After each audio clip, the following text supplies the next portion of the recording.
Hi guys! For today's video, dahil rest day na naman ngayon at nakabalik na nga tayo dito sa Dubai, ay gagala na naman tayo.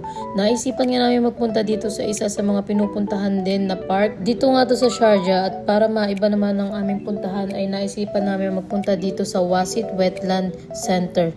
Ito nga ay park kung saan pwede nyo makita ang iba't ibang uri ng ibon at para lang din makapag-unwind kayo. At pagpasok nga namin dito, ito yung mga makikita. Itutur ko muna kayo guys. Ang entrance fee nga lang pala dito ay 15 dirhams para makapasok kayo.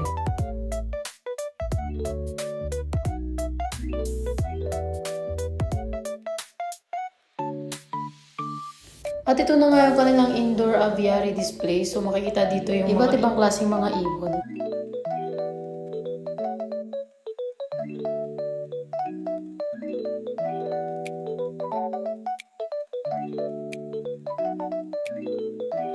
Minsan nakakatawa din magpunta sa mga gantong lugar, lalo na yung mga nature lover dyan. Siguradong ma-enjoy nyo din.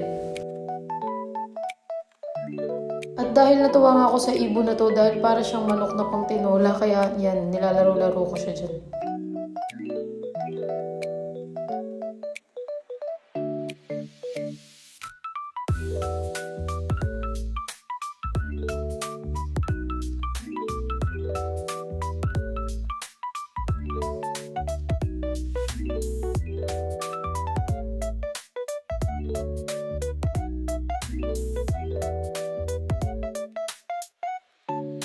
At isa nga to sa napakalaking ibon na nakita ko na para bang display lang siya dyan, pero nakakatakot, gumagalaw talaga siya dyan guys.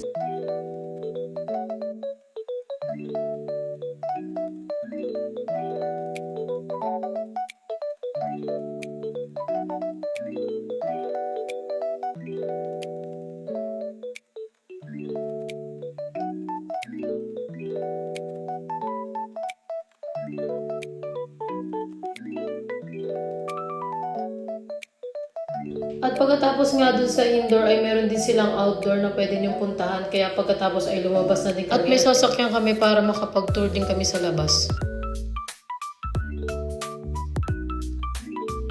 At dito nga kami sasakay guys, dahil nga wala masyadong tao ay 4 lang kaming sasakay at wala na kaming hihintayin dyan. Mga 3 to 5 minutes daw ang tour, kaya yan, maggagala-gala muna kami at isasama ko muna kayo guys. Tamang picture at selfie muna dyan.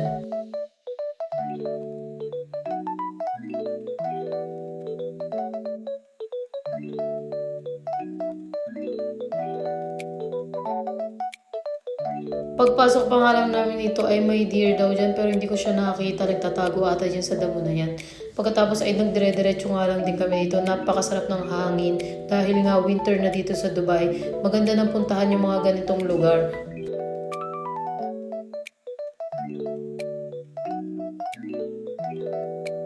At meron nga din ditong natural lake na napakaganda din talaga, na parang nasa Canada ka.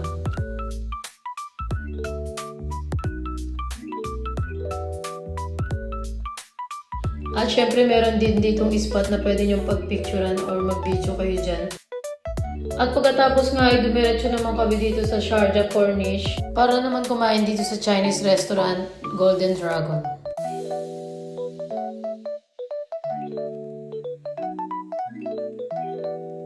Napakaganda nga ng view dahil hapon na ay maghihintay kami ng sunset dito, at tignan nyo naman yung view guys.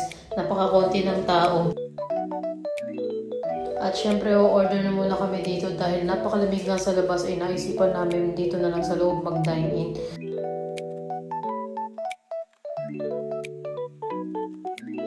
At ang in-order nga namin dito guys ay yung unlimited nilang 109 per person, na meron na silang soup, juice, sushi, beef, at kung ano-ano pa. Kaya yan, tinry namin lahat, at meron pa silang dessert dito. At pagkatapos nga namin kumain ay sunset na din at uuwi na kami ng Dubai. Malayo-layong biyahe. Kaya sa susunod na lang guys, bye-bye!